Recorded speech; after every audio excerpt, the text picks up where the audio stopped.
I think it's important when you're homeschooling is to manage your expectations of your children and what's possible for them, your expectations for yourself, and your expectations about what homeschooling can do. Homeschooling is wonderful. I'm a big fan. There are certain things that it can't do, right? It cannot change the world and the circumstances that we find ourselves in, and it can't change human nature. You have a bunch of human beings that are unfinished versions of themselves and vying for their own needs. And sometimes those things, come into conflict. Welcome to Homeschool Talks, a podcast by HSLDA. This is a show about all things homeschooling, from practical tips to inspiring stories and everything in between. This episode of Homeschool Talks features a conversation originally hosted live on our Facebook page. So if you like what you hear, be sure to follow us there for more content like this. We're so glad you've joined us today, and we hope you enjoy the program. Joining me today is Carla Fuller, HSLDA Consultant with a background in marriage and family therapy. She's also homeschooled two of her own kids who are now graduated. Congrats on that. Have something to look forward to. Yes, you do. Thanks for joining me today, Carla. I know you have lots of insight, perspective, and I'm just excited to hear about this. Carla, you want to say a little bit about yourself? Yeah, thank you. I'm really grateful to be a part of this really important conversation. And I actually came to homeschooling as a result of my work in mental health, working with children and youth in upstate New York. And I participated in a teen call-in radio show. And it was an initiative that was started to prevent some of the mental health issues that a suicide hotline was hearing about in older children, and they wanted to work on prevention. And I came across a young woman who had been homeschooled. She was very calm, not so peer-driven, and I became curious about where she went to school, and she mentioned homeschooling, and that was my introduction to this way of educating children, this way of living, and being with children. So all these years later, here we are. That's amazing. I love to hear that. And we all have a different start to homeschooling. So, I guess that's just one thing I do want to mention is that you can be approaching it because, you've thought about it and you have consulted your spouse and you start in sort of like a very methodical way. Then there's other people like us. The pandemic happened and my husband, who was a never homeschooler, said, oh, we can try something else. And so, we unplugged the Chromebooks and we started homeschooling in the fall of 2020. And so here we are 2 years later. I have really enjoyed it. Every day is different for sure. We're so excited to be talking about this very important topic, which is, homeschooling, mental health, and the gifts that we are giving from that perspective, which I think is such an important one. And, we always want to talk about education. What are we doing for curriculum? And, what are we going to go on our next field trip? And really at the end of the day, you want to know that your kids are doing well mentally, that they're sleeping well, that they have that sort of balance, which is such a different thing. That's right. But, whether you're just thinking about homeschooling, everyone who is joining us today, we just want to say you have got this. Today is our first day of school, and I feel that same oh, I don't know, is this the right thing? I saw all the school buses go by and I was like, was that a better idea? I have this whole struggle, oh, I don't know, but I just want to tell everyone that you have got this. And as the parent, caregiver to your child, you want what is best for your child, and you have to trust in that. So I'm sure Carla agrees with me. I just want to say you've got this, and we are here to help and encourage you.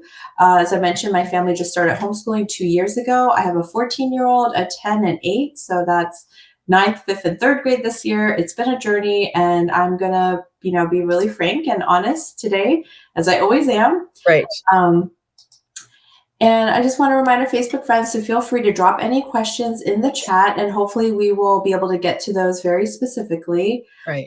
As you know, mental health is quite a topic these days. Just to read off a couple of headlines from an hour ago, American Academy of Pediatrics receives a $2 million grant for mental health. Here's another one. Parents, teachers advised to stay alert for mental health issues. Northwood Children's Shelter open shelter beds for mental health. So this is quite a top of mind topic. CBS News last night did a huge piece on mental health, what parents need to know. And so we really think that this is a timely topic and one that goes hand in hand with homeschooling as well. So That's right. I want to also mention, Sandra, that in light of, we've been hearing a lot about the CDC throughout the pandemic, and they just released a report in April that talked about this mental health crisis, and particularly as it pertains to young people. And so this is something that I think is on the minds of everyone right now, not just for young people, but since we are involved in education, particularly for us, for young people, it's important for us to talk about it. Absolutely. And so let's go ahead and jump right in. Like I Sure. said, Carla has quite a long background in this. I only know about myself and my kids, but I Right. will talk very frankly about that. So, Yeah. I've been reading obviously about some of the challenges for mental health, but, the kids who have been coming up during this very uncertain time, Yeah. of the pandemic and then, masking and all that sort of thing. What are some of the greatest challenges that kids face today in mental health? Yeah, I think there are a lot of them. I think that when you look at their stress, Mhm. they, manifest a lot of signs of stress. They pick up our stress and the stress of the adults around them. Children look to us as a gauge for their emotions, right? And when they see us troubled, when they see us upset, then it gives them Mm, a sense of insecurity, makes them, sometimes they wonder if they're safe. And then that can make them feel stressed and anxious. And if that continues, it can progress into depression. So I think some of those are the main things that we see with children. So emotion is called, energy in motion. Adults have a way to express how we're feeling, right? We may not always be as emotionally literate as we can be to be healthy, but we right. have words. The way that children manifest that a lot of times is in their behavior. They often don't have words. And so sometimes if there are issues with children, you'll see it in the way that they're behaving. And so I think just to start off, giving parents tips, one of the first things that you can do, and one of the advantages that homeschoolers have, is to become a student of your child, to be a keen observer of what's normal for them, what's typical for them. And when there's a change in how they're behaving, what they're saying, and what they're doing, might cue you in to the fact that, what, there may be something that you need to attend to. And I love that. I mean, if I can jump in here, I Oh, mean, please. homeschooling really does give you that chance to observe your kids, Absolutely. which, you kind of have to do it to know that. And I really thought I was really in tune with my kids and really knew my kids, Mhm. except that I didn't.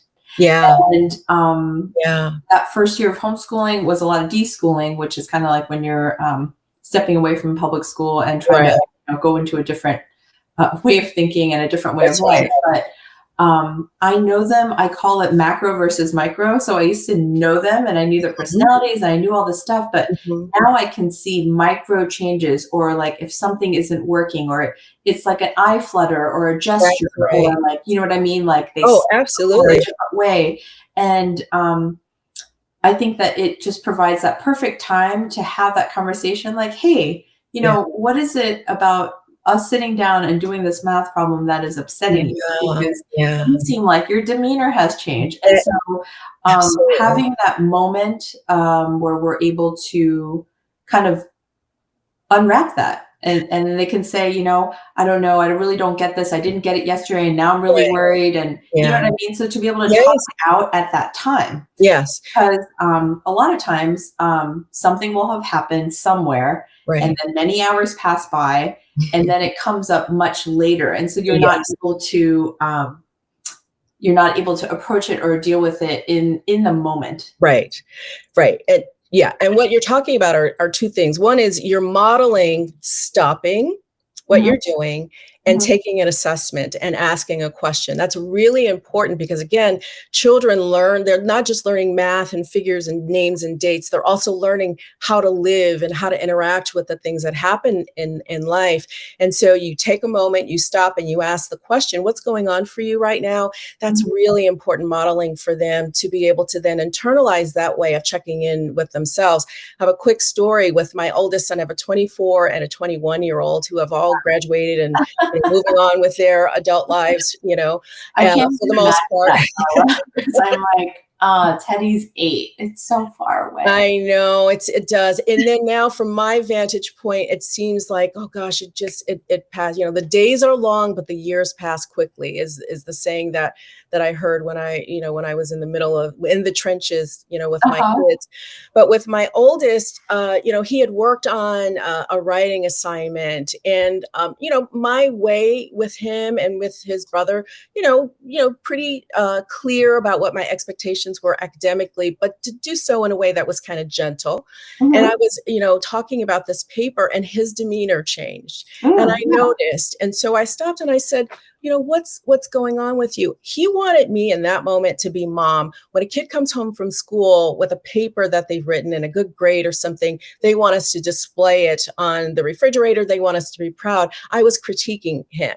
And so for him, he was having feelings about that he didn't really know, how to express, but his behavior changed. And I was able to stop and notice that and mention that, and talk about, I, as your teacher, have this role, but I'm your mom. And I will always be proud of you and what you're doing. And so we were able to have a conversation about it.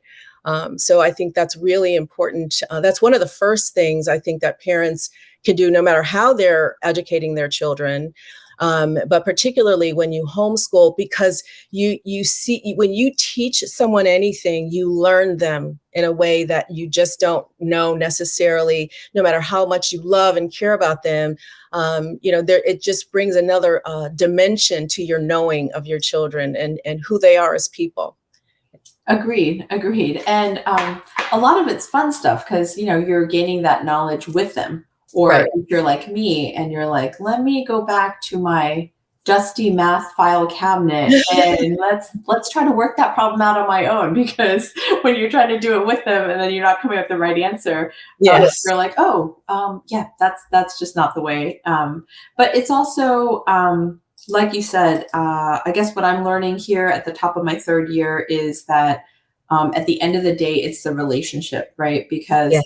when I go back to my why and why do I homeschool, it's because Yes. I want to have this very close and personal bond with my children. Mhm. And where Mhm. does that come from? But I Mhm. also think from a mental health perspective, when they're able to feel safe, so they're Mhm. in a safe place Right. to get an answer wrong That's right. or to pronounce something. For us, we have this whole pronunciation thing, which I think is adorable. My son is 8. He's still a fairly new reader, Mhm. and he'll pronounce things, just the way it's spelled and not necessarily as the right way. But Yeah, phonetically, but yeah, so I'm like, can you say that word again? He's like, cosmopolitan. uh-huh, Like uh-huh. cosmopolitan. He's like, yeah, Right. that's what I said, cosmopolitan. And Yeah, yeah, yeah, but yeah. we're having a good time. But having that breathing space to be able to be themselves, to Mhm, make mistakes, I think mhm. these are all sort of strengthening things on the other side of the mental health coin, right? That's Is right. that they get to feel secure, they get That's to right. have be confident, Mhm. they get to try to do things in a safe space, Mhm, to make mhm. the mistakes and to That's go right. at their own pace. That's right. Yeah, one of the things that human beings ask themselves, right, is, who am I? Why am I here? What is my purpose? And Mhm. that's something that can be conveyed in the homeschool, relationship. They get to learn who I am. I am someone who is good at. I'm someone who's not so good at that. And to have a sense of identity and acceptance of the good and the bad parts, we all have that.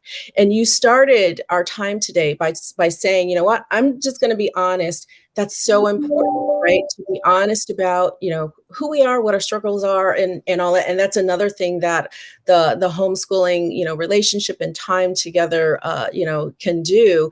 You help your children develop that. And there's not a lot of research about that, but there was a study done just 3 years ago by a woman in West Virginia that was looking at the psychosocial development of children, of adolescents specifically, Mhm. for who have been homeschooled. And one of the things that was noticed is that when a bond was built early on in life, a level of acceptance, reciprocal actually between parent and child, that conveyed well into later years with the children. So it's something that carries over. It's not just for that moment, that class assignment. It's something that carries over and helps build resiliency in them and a sense of connection that does, I think, hold them in good stead when there are stressors that might send them over the edge. It's something that they can regroup around. Yeah. Well, that's really comforting. And, sometimes, for me as a still fairly novice homeschooler, Mhm. I'm always like, oh, the academics, like, is this the right math? Is this the right math? Is this the right Yeah. math? I know. I know. It's just Yeah. so easy to just go right into that. But then, I guess one of the things I really want to mention that is such a gift is their time outside. So Mhm. tons of studies have been shown. I can't even pick one out very specifically, but that outdoor time is such a Mhm. refreshment for the Mhm. mind, for the body on so many different levels. Mhm. If you have access to nature or just being outside, Mhm. it makes such a difference. And for my kids, I don't discount that time. Right. So, a friend of mine, Jenny Urich, does 1,000 hours outside. It's a free Mhm. program, and Mhm. you can just go to 1,000hoursoutside.com and you can just print it off, and you just keep track of your hours that you're outside. But Mhm. just the physical portion where they're able to exercise, where they're Yeah. able to interact with each other. For us, Yeah. we have trampoline and swings, and so they're able to do that. And then outside they have a little basketball hoop that they shoot hoops. But Mhm. so many benefits of having that extra recess time. And at first I was like, no, come back inside, we have to do more math, pages 5 Yeah. to 51. But Right. now what I realized, I guess being able to relax a little bit more, is that that part really is speaking into their mental health, That's right? right. That's right. Yeah. And their capacity to then absorb the other things that are needed. I mean, I don't know, as an adult, if I'm really stressed out or, kind of tense, I'm reading, I have to read something over and over and over again. I'm just not absorbing it. I'm not reading it. Having time outside gives them a chance to participate in something that's a little, move to the rhythm of something that's outside of themselves, right? It causes them to detach a little bit from the task or from screens or from things along those lines, and just be. That time to be is something that's really important for young people, so that there isn't so much. Adolescents, I think, struggle with this a little bit more. Who am I? But when they've had time to do that, to spend time in nature, to work on hobbies, to see the things that they're good at, they struggle a little less than with that. And when they do, like I said, they come back to center a little bit more easily. They're more resilient. So yeah, time outside is very important. Oh, I'm sorry. Did you Oh, have no, no, no, another no. Yeah, question? I was just agreeing with you. Yep, time outside is so important. And for me, I have a wiggly 8-year-old boy. So, Mhm, I'm like, okay, in exactly 12 minutes, and you watch this countdown going down, and mhm, you can go outside. And mhm. so, having those like short breaks, or sometimes we'll hop out of our seat and we'll do like 50 jumping jacks, whoever can get there first. That's right. So, Yeah, that yeah, for me gets to complete my little pedometer thing. And then for him, it gets him to focus. So, that's whatever it takes. And I really feel like that's a homeschooling gift, that we it can have is. the time to stop to like do the jumping jacks, you know, Yeah, yeah, that's right. I don't like to do the push-ups, but sometimes like we have a push-up challenge, which is also funny because Yeah, I think it's yeah. funny that mommy can't do them.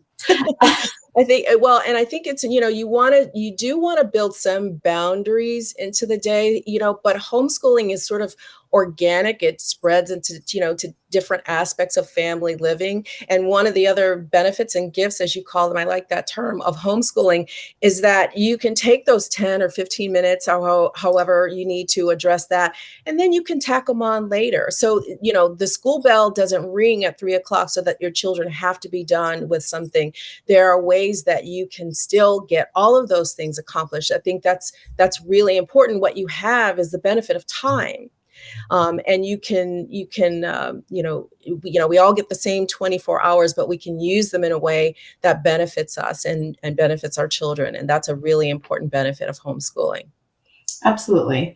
And I mean, let's just talk about the proximity to parents. I feel I didn't realize that I had the anxiety when they were gone, because I was always had this wonder, like, where are they now? Or even if I knew their schedule, but now I know where they are. Yep.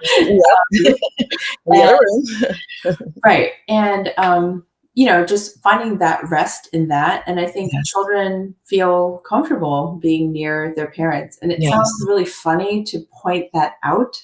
But let me just go ahead and say, yes, everyone feels more relaxed and comfortable. They do. They do. We've always been taught, everyone has had some information about psychology, right? And child development, and everyone has been told how important peer relationships are to development. The big question everyone asks about homeschooling is socialization, right?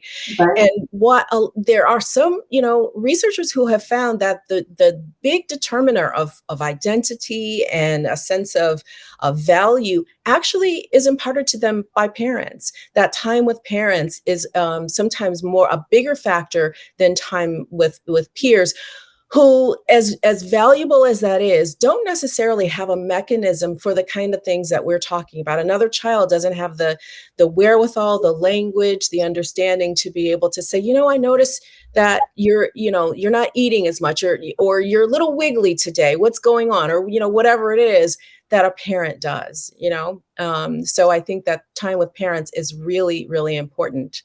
It is a totally scary plunge when you're trying to do something new. It's always Yes. scary, even if it's something great. I can tell you from my very short experience that there is no perfect way, because if there was, I would have found it. There isn't one, because you are your own family. That's You have your own kids, and That's right. you have your own family culture, which is, something that I finally realized and embraced, right? Because Yes. Carla is, very learned, and she has lots of skills, and I could try to do exactly what she did, but I don't have her exact children, and I'm not her. So, Exactly. Yes, that's you right. have to do it the way that it works for yourself and for That's your right. family. So if I That's right. can put in that little tip, I think that's a big one.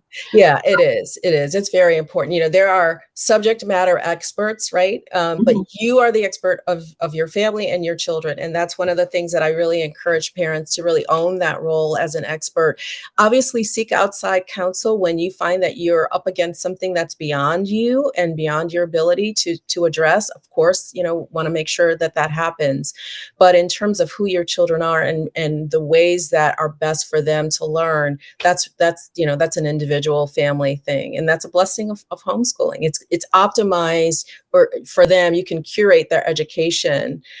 Like, for example, in a school, you don't get a say necessarily in who's hired to teach your children, say, music, right? Right.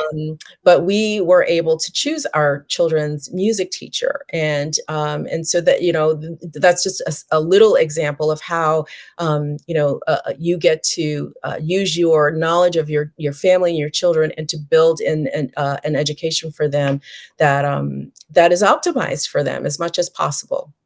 Absolutely. And you don't have to do it all at once. For me, I try to do everything all at once, which is another sort of new sort of thing that you'll find out yourself. But one question I do want to take here is from Abigail. She says, any suggestions on how to incorporate more outdoors? I work full time and homeschool after work. We live in the city. Mm, yeah, So I yeah. don't know where or what city, but I guess I have a cousin, and we go to New York fairly often to see our cousins there. And so, it is a concrete jungle, but there's quite a bit to it. And so, I feel like they're incorporating a lot more outdoor spaces, specifically to New York. They've created the whole High Line where you can, walk and you can bike.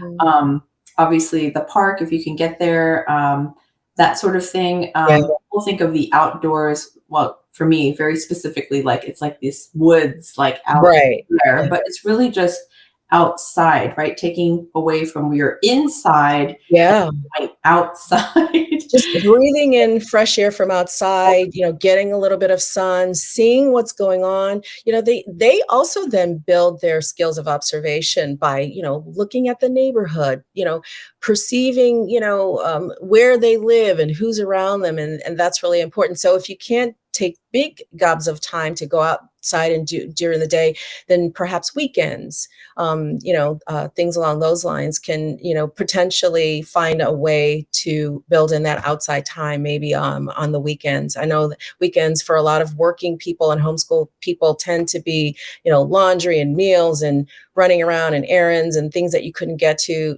during the week. So it is a challenge when your environment is limited in that way. But you living in the city have other advantages that people living in the country or the suburbs do not have. So oh, okay, it says that she's from Brooklyn. Yeah. So, there are a number of things in Brooklyn that your children get to be exposed to that give them a sense of richness of their, the culture of Brooklyn that, someone else wouldn't necessarily have. Yeah. Right, absolutely. What are some of the greatest challenges that kids face today in mental health?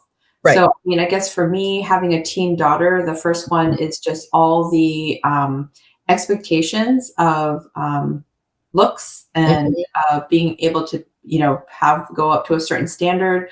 For me, I had magazines. mhm, For mhm. them, they have altered and filtered bodies and faces. And Mhm, so it's not even like an attainable mhm, mhm. goal.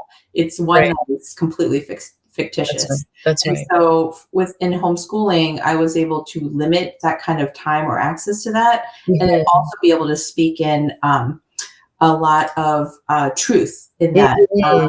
and say, hey, let's look at this person. Now let's look at this person over here. Like this is Right. not real, That's and so right. to have the time, right? Because homeschooling gives you that time to Yeah, have the longer conversation, that's right. right? Yeah. To have it when it's happening. That's right. Exactly. And to give a sense of perspective, I think one of the biggest challenges that young people are facing is one of image, right? Everything is so image based. Everything is, presented to us in images, social media, and what we're doing now, right? I mean, it's very important. It's a way for us to communicate with one another, but what can be communicated is something that's false and unattainable. I think you used that word, and one of the benefits of homeschooling is for them to be able to see themselves more accurately. Mhm. And the other thing is to have less comparison.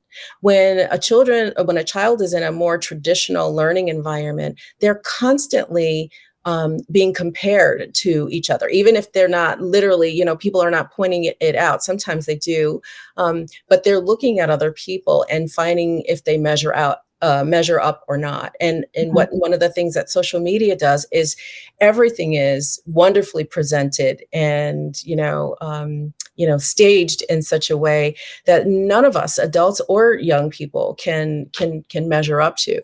So in homeschooling, you get to set an understanding of who they are, give them a perspective, and set a measurement. Right. The standard of measurement for me is not necessarily, that I have this exact outfit or I, wear this specific kind of makeup, but who I am as a person, what I like to read, the ideas that I have, my service to the community, which are things that homeschool children get to participate in a lot, again, because of time. Absolutely. And here, we pulled our daughter from kindergarten last year in October for the remainder of that school year. She really struggled with this after spending 2 years in a pre-K program. It was mentally exhausting, to say the least. She Mhm. fought us every step of the way and seemed to almost be grieving. We've Well, enrolled her in first grade this year, but we're already seeing 2 weeks she's working well below what she was achieving. How can we mm, help with transitioning and both of our mental health? yeah, So yeah. that's a lot. That is a lot, yeah, and I think it's important, to know your children. Some children are more sensitive than others. Some, and it's the grieving the loss of time with friends or grieving the loss of time at a school that she enjoyed is a natural thing, right? So that's not necessarily indicative of poor mental health. If she's suffering, then that's different, right? To mourn that is different. And so there are many opportunities, depending on where you are, for your daughter to be involved in a co-op or in learning opportunities with other children. That's one of the things that a lot of parents see is, yes, I do want to homeschool, but I do want my child to spend time with other children. Some children need that more than others. And so they use that knowledge to build in. There are different, classes that they can take, even for, very young kids, and ways that you can build in some social time that meet that need for her, and that will encourage her. She's very, very young and sounds very sensitive, and so for her that'll be very important to see how to build that in. And she may not be able to weigh in on ideas about that, but she might. Do you think this would be fun? Would you like to do this?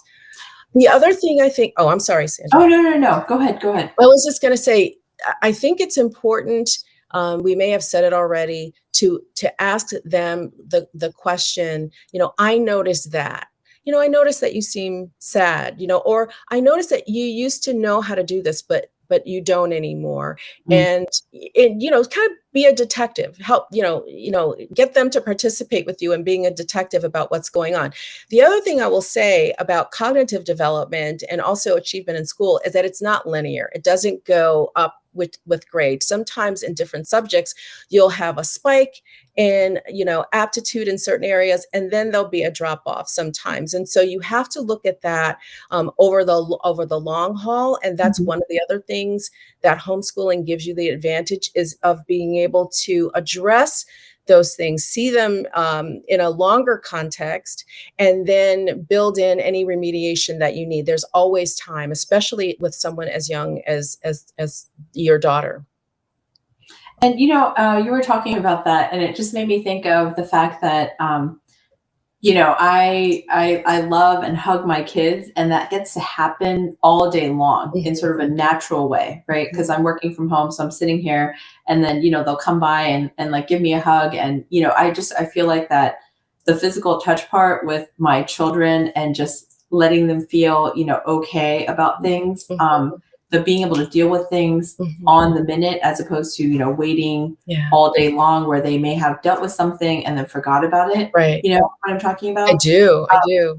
And unfortunately, my son just experienced a traumatic event. He was bitten by a dog, Oh, and but and he's going to be okay. mhm. But the point is that we're able to be there, so like we can talk through like these are not all dogs. It That's was right. just this dog. It was a one time thing. Like Yeah, yeah, yeah. as opposed to like it happened and now he has to be out there. So I was just thinking, I always try to look on the bright side. Yeah, I was like, what is the positive to this? But that's the right.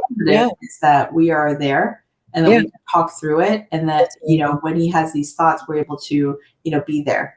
But Yes. talking about this, we're really watching him, right? Just Mhm. like, is he sleeping okay? Yes, What's bothering him? What does he yes, keep talking about over and over? Um, absolutely. Yes, this is yes, the thing. What are some warning signs to look at, that yes. your child is struggling? And I know you talked a little bit about that. Can you Right. expand on that just a little bit more, Carla? Right. So what I'd like to do is to start by talking about signs of well-being in children, right? Okay. So they're eating well, not too much, not too little. Mhm. There are not too many rules around eating. Okay. They have good sleep hygiene. They're able to make and keep friends and interact well with others. They have a balanced opinion of themselves and others. I'm good at some things. I'm not so good at other things, but I still have value, and so do other people. There's a general optimism about life and about their plans for the future. Even young kids, they feel safe. They're able to go, they're able to do, they're able to be without being overly concerned Hmm. about things or overly focused on what if.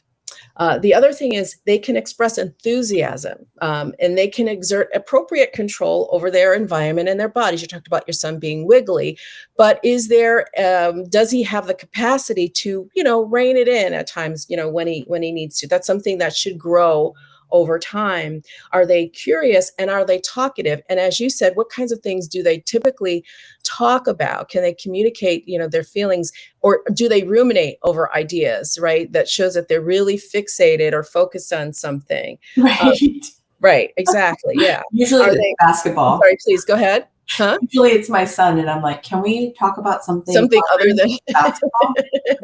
I don't care. I mean, I and so do care. I do care, but hour 11, I don't care anymore. right, right. And some kids they hyper focus on things, right? And so you want to be aware of that. Are they able to give and receive affection, but do they have appropriate boundaries with people who are outside of the family? That's something Mm, that's really important. They have energy and age appropriate silliness and youthfulness. They're able to laugh, enjoy activities they engage in, and they're resilient and able to adjust to change and to deal with frustration even from young. This couple talked about their young daughter. Even from young, they experience grief and mourning and frustration. yeah. Um, and are they able to cope with those? The word cope means to strike or blow. And so you think about something that happens suddenly with which we have to cope. Do they have the ability to do that? So those are the signs that you have a child progressing into adult. Increasingly, they should have the ability to demonstrate those skills and signs.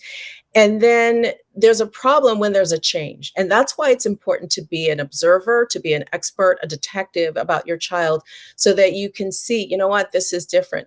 Once again, with our oldest, he loves music. He was attached to a guitar. And when we moved from New Jersey to here, he was really mourning that change, leaving friends, leaving what he knew for 13 years. And he was a new adolescent.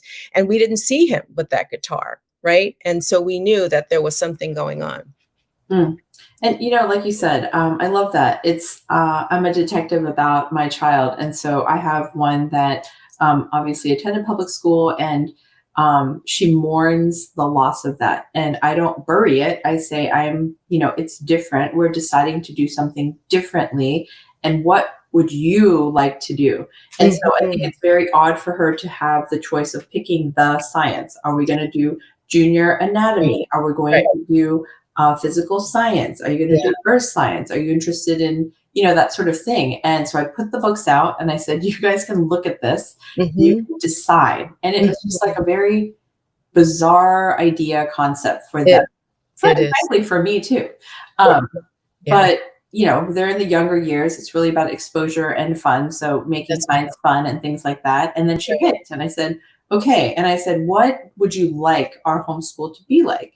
And so she said, I Great want it question. to be orderly. She wants to know exactly what's going to happen, exactly Okay. what she needs to do. And Okay. that is not who I am. Okay. I want her to have a good experience. And so Yeah. I made it more that way. And then I keep talking about it. Is this good? Is this different than last year? How do Right. you like this? Yes or no? So it's like we're able to constantly adjust because I'm not adjusting for many kids, I'm adjusting for one. Right. And then yeah. And it is constant. You used a really good word. It's constant. Is a constant. I mean, we're talking about hyper focusing, and now we're describing being hyper focused on our children, and Right. it can be exhausting. And so, the same things that we're talking about that apply to our children, I think it's really important to apply to ourselves. To take time out, to take time to rest in whatever way rest comes. Right. It doesn't necessarily mean a big, vacation, to give yourself time to restore so that you can be creative with your children when you come up, with some of these solutions. The other thing that you talked about is one of the things that also happens in closeness, as you're homeschooling, is a way of relating with our children that may be very different from the way that we grew up. There is an autonomy that we offer our children that's really a good predictor of mental health down the road, a good sense of identity. It's very important for them to know how to make decisions and Mhm. how to live with the consequences of decisions, how to make things work, if you thought this was going to work, it's not quite fitting. How do we make adjustments? Those things are really really, really important, as you're homeschooling. And those things are something that you get to have, when you're in proximity, with your children. Yeah. Right. And, I think it's good at first I was like, oh no, this is not good. I'm not exhibiting that like perfect behavior because they're with us all day long. So they get to see you behave not perfectly. Oh, yeah. You know what? It's like when those moments happen, which they do, Yes, they then do. I'm able to actually sit them all down. And Right. then I apologize for my behavior. And I say, Yes. I'm very sorry. I apologize to each kid separately. Yes. Mortifying, but I do Yes. it. And then Oh, I say, I'm really sorry. And I cannot promise that this won't happen again, but that was inappropriate. And I'm yes. sorry about that. Mommy felt very emotional. And Right. so I guess, what I'm saying is a lot of people that I know, they're like, I can't homeschool. I yell at my kids too much, or I feel Right. frustrated. And Right. guess what? So do we. So Yes. do we. That's Yeah, right. but that's because we're human. And That's right. so it's how you deal with it after and how Yeah. you try to adjust and pivot your behavior, right? Because your kids, Yeah. whether you want them to watch you or not, um, they eat the way you eat, Yeah. they like your same snacks, Right. Right. because, there's only so much that you can hide You chocolate are. in the closet, but they find your stash. That's right. Yeah. But, all those things. Yeah. That's right. All right. So, how can we ensure that we're providing an environment for them to be kids and to be safe from threats such as bullying? So, a lot of people think homeschooling is very insulated, and it is. There are a lot of insulation factors, but there's also other things. So, Mhm. can you talk to that a little bit, Carla? Yeah, I think the important thing is to pick, opportunities for your children to be involved in activities and to, again, engage them in conversation about the other kids that they're around and what they're experiencing. And to be very careful about language and the way that it's used within your home. I think that one of the things that can sometimes happen in the homeschooling relationship is because there sometimes is not accountability, because there aren't outside eyes looking, that there can be things said and done that maybe you wouldn't necessarily. There can be you take liberties where maybe you wouldn't necessarily otherwise. And so I think that it's important to make sure that whatever communication happens, that it's positive and it's life-giving. And when you make mistakes, because we're all human, right? Then you demonstrate that the ability to say, you know what, I'm sorry, I was wrong. The very things that make homeschooling a wonderful way of living and, just very fulfilling are also things that, can be very, very stressful if you look at the other side of it. But it still provides a mechanism for you to work through those things. So in terms of bullying, you want to monitor, same with anyone, you want to monitor time on social media. You want to monitor time, with electronics. And you also, again, want to build in conversation and help them to know that other people have boundaries, not just physical boundaries, but emotional boundaries. And there are things that we shouldn't necessarily say to one another. It doesn't always feel good, to help them build a sense of empathy for other people. Those things always begin in families. Whether your children are educated within your home or outside, the family is the first place where you learn those things. And so I think, homeschool families just have more opportunity and more time to discuss and to work through. I love that. What are some of the ways we can help our children overcome issues like bullying? They could be cyberbullied and things like that. And if I can just interject here, obviously, being home, you have more time to be able to monitor them. You know what they're looking at, you know what their access is to things, and for us, we very specifically have certain parameters that are okay and not okay, and then we discuss things before they happen Mhm, because we don't do a ton of screen time, but we do look at YouTube videos mhm, for some of our extras. We follow a couple that travel throughout the world, and we mhm. add that onto our geography stuff. But just being able to know how to interact on that level, I think, is such an important thing. Yeah, I think that's really important. I think one of the things that I hear more from parents who have removed their children from the public school is that they were issues of bullying. And sometimes that's one of the reasons, like when the pandemic happened, parents notice, you know what, my kid's doing really well emotionally. They're not having the anxiety or the sleep or the eating issues they were having before because there was bullying. So I think that's something that a lot of parents have noticed. And it's really important to allow them to talk about it. Again, their emotions are there, it's energy, and that's being stored in their body, and it goes somewhere. It doesn't dissipate. It goes in, and it either affects the way that they think about themselves or think about the world. They can become angry and resentful. And so, even if they're removed from a situation where bullying happened, it's important to acknowledge that it happened, that it was hurtful, that it speaks to the person who did the bullying, but it also speaks to you because now this is part of your story. And there's a lot of truth telling. What bullying says is that you're not valued, you're not a good person. There's something about you that makes you wrong somehow. Not that you did something wrong, but makes you wrong. And so I think the task in that moment is to build in a ton of opportunities for the child to reprogram the way that they're thinking about themselves. I think that's one of the main issues with bullying, is what it does to self-image. And then they get angry, and they either turn that anger in on themselves, or they then in turn that anger then out on others. And I think we've seen a lot of how that manifests itself, and it's devastating. It's very, very sad. You think about one of the main things that someone can do is take you seriously. And when someone's not doing that, it really does affect the way that you think about yourself. So the task for a parent is to notice, to talk, to build in opportunities for healing, and if need be, to talk to someone, to talk to a professional, and have your children work through that with someone where they feel safe doing so. Absolutely. And I guess, if you feel overwhelmed by so sorry about the sneeze, something that your child is That time of year. you need to find a professional that can help you, because That's right. it might be something beyond your capacity. And so I think that's something that Carla and I think is very important. That's right. Noticing is one thing, but Right. sometimes things can go beyond the That's capacity.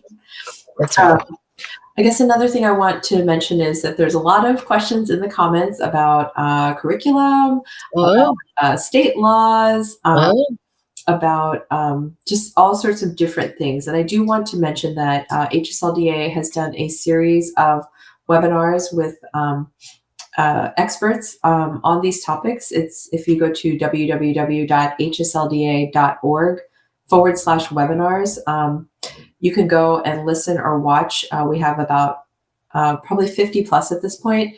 So that should be able to cover a lot of these questions that are coming up in these comments. But today, as we're talking about mental health, to go back to the caregiver or the person that is administering the homeschool, I think we mentioned this a little bit on the front end, but if you are not okay, then your homeschool is probably not going to be okay. Just take a wild that's right. gander here. And I think for me, it was very overwhelming, to start sort of in a way that was not the way that I would have wanted to start. You know what I mean? And so, Yeah, sure. and then during the pandemic, it was even more difficult because there weren't places to really plug in, because nobody really wanted to get together. Right. Um, and so I think I struggled a lot as a parent, as a teacher, multiple different ways. Mhm.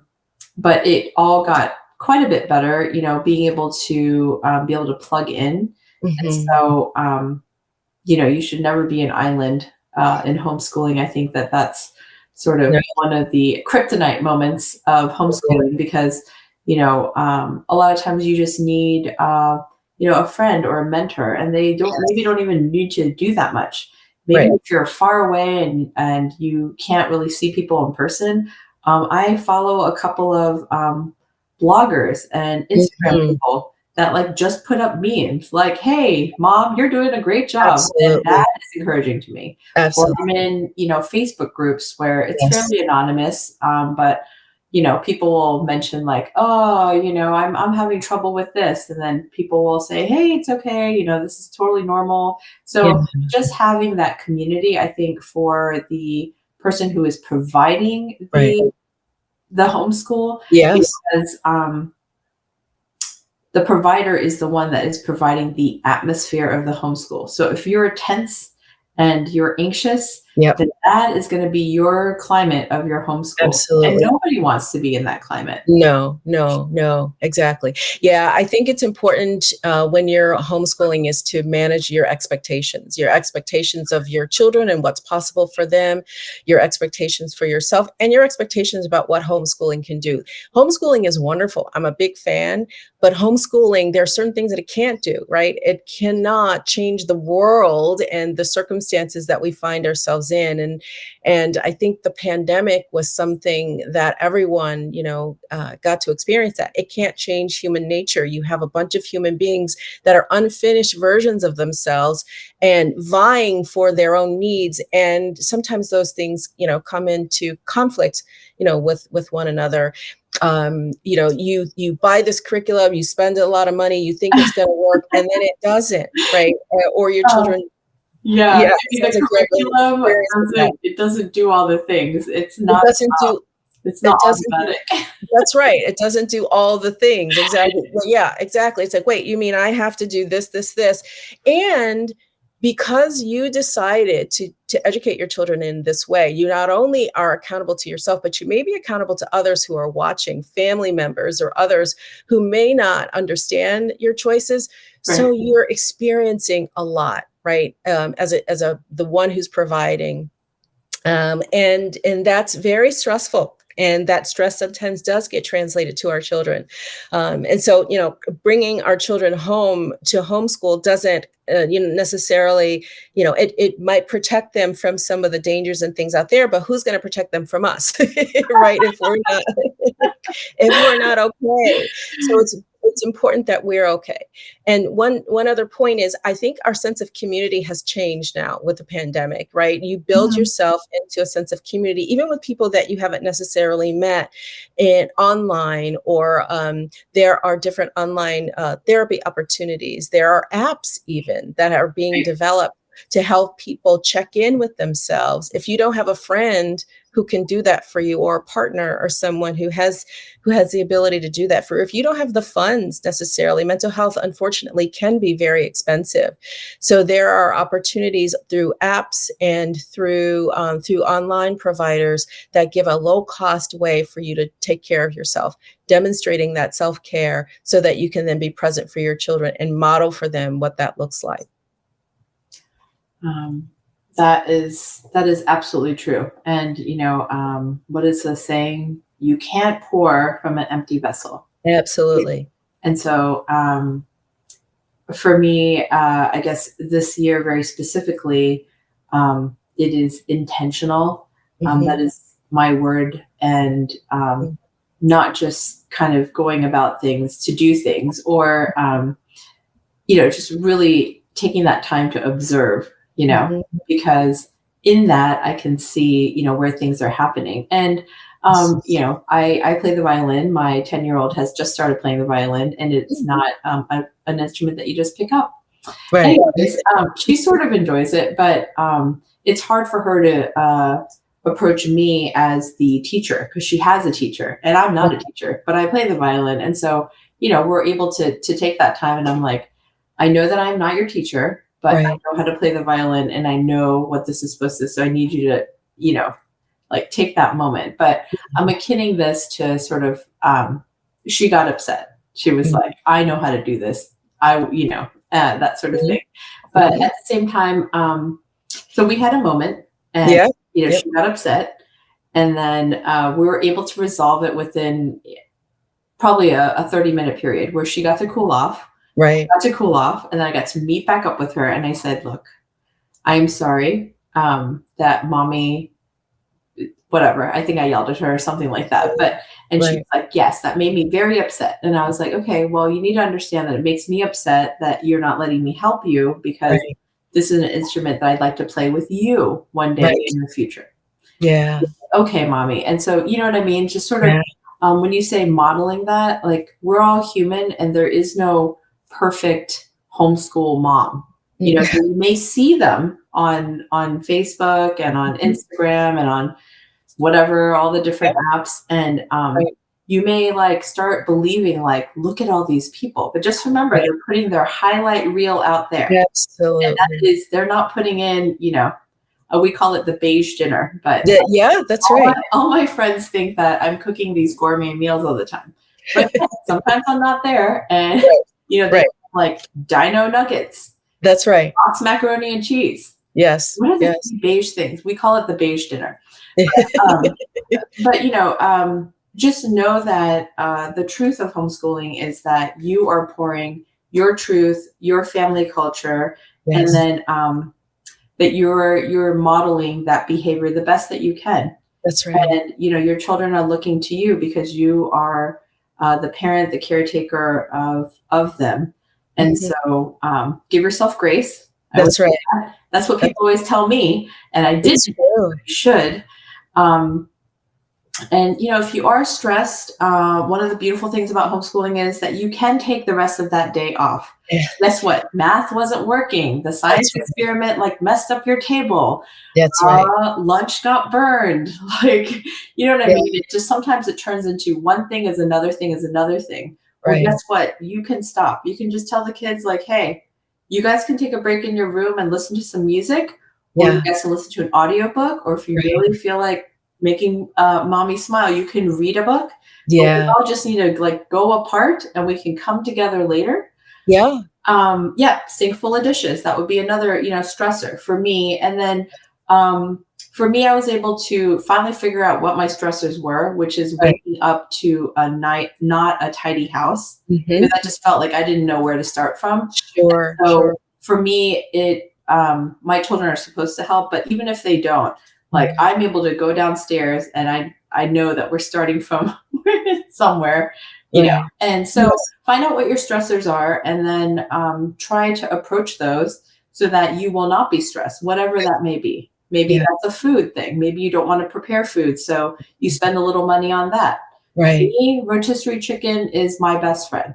I make that rotisserie chicken, it becomes fajitas, it becomes a Exactly. casserole, it becomes all Right. sorts of things. That's But, right. it doesn't have to be fancy. And, at Yeah. the end of the day, it goes back to relationship. Yeah. And I think that's what Carla's been saying from the Right. top to now, which Right. is that homeschool is creating the environment to make that relationship grow. That's right. Yeah. Yeah, I think you mentioned knowing what your why is. It's like, why am I doing this? It's important to keep that in mind, particularly when those bad days come, and they will come more than you would like them to come, or more than you may admit to a lot of people. There are bad days, but it's also important to know where you're headed. What is your end point? How will you know that this has been successful? For some people, homeschooling is a way of life. They are committed to it for a number of reasons, and it does not matter what happens or how ugly the moments get, they're going to do it, right? Right. And then there are some people for whom this is an experiment, or it's something, we'll try this. At the end of that experiment, or at the end of that time, what do you want to be able to say about that experience? What do you want to be able to say? And then what do you want your children to be able to say about the way they were educated? That's a huge part of their life. Mm, Is it's their most formative years, and the years that determine pretty much, a lot of what comes later. And what do you want to be true about them, and what do you want to be able to say about, how you got through that? That's really important. For us, one of the things that was important is that, we continue to have a good relationship with them, even in spite of those ugly moments. Love covers over a multitude of sins, and we found that to be true in our home. We still talk a lot. We still have a good relationship. Our two sons, even as adults, are extremely close, to one another. mm. That's That a was huge goal of mine. Yeah, that's something that, when the little skirmishes happen, you wonder like, "Oh my goodness, are they gonna, be enemies for the rest of their lives?" Right. They, as boys, had those skirmishes, but they are extremely close to one another right now. And so that was something that we wanted. I actually even at one point wrote down, you can't always control for outcome. Even different things will be true for each of your children, even though that they were raised in the same whole home with the same parents and the same, sometimes you can even use the same, curricula, and you have, a different outcome. But we wrote down what we wanted, what our wish list was for this adventure with our boys. And for the most part, everything that we wrote down, every intention that we set for homeschooling was met. And we're grateful for that. They are unfinished. Your children will leave your home with work still to be done, emotionally and academically. But there are other things that are built in that help them, that hold them in good stead as they go through the rest of their lives. Well, I can't say enough things, but I just want to encourage everyone who's here on this homeschooling journey, or if you're just thinking about it. We obviously have a lot of free resources here, hslda.org/get started. In addition to our website resources, I do want to let you know that HSLDA members have access to a great legal team who can help you understand your state laws. We have forms for every state, navigate any paperwork that's required. We also have educational consultants like Carla and others to help you answer questions you have about teaching your kids at home and having fun while you're doing it. Mhm. And our consultants specialize in helping member parents who have questions about homeschooling. You might have a child with learning differences, who have dealt with bullying or trauma. HSLDA Educational Consultants are also homeschool moms who specialize in pre-K all the way through the 12th grade. And they're here to help you tackle your challenges, whether it's finding a math curriculum, whether it's helping your child adjust. We're here to help you. So if you consider joining, it's www.hslda.org/join. And thank you so much, Carla. I Thank love you. having this conversation Yes, as always. And yes, I hope that our viewers here today feel encouraged yeah, and feel heartened to go and do the work. But that's right. the curriculum won't do it. You have to do it. That's right. And that's okay, and if it doesn't work out that day, go get an ice cream cone. I do that fairly often. It's fairly inexpensive. You do leave your home, you do get fresh air. It That's does right. involve sugar, but at the end of the day, it's a sweet end, and that's what we The want. boost you sometimes need. Yeah, yeah. It's $1.89. I know. I had one today. Thanks a lot. Thank you so much. I really appreciate being here with you. Thank you. Bye. Bye-bye. Today's program is made possible by Mom Possible. Step into this engaging, interactive space for practical support from moms who are right there with you in the day-to-day of homeschooling. You can browse our library of tips and resources, see how other parents are answering common questions about homeschooling, or join our mentoring group for deeper community support. Get started at mompossible.org. That's mompossible.org. Thanks for listening to this episode of Homeschool Talks. If you've enjoyed this conversation, will you do us a favor by sharing it with a friend or leaving us a review on Apple Podcasts? As a reminder, you can find show notes for this episode along with our other Homeschool Talks conversations at hslda.org/podcast. And if you want to be the first to know about new episodes, as well as upcoming guests and topics, you can sign up for our email list using the link in the show notes. That's all for now. We hope you enjoyed this program, and we'll see you next time.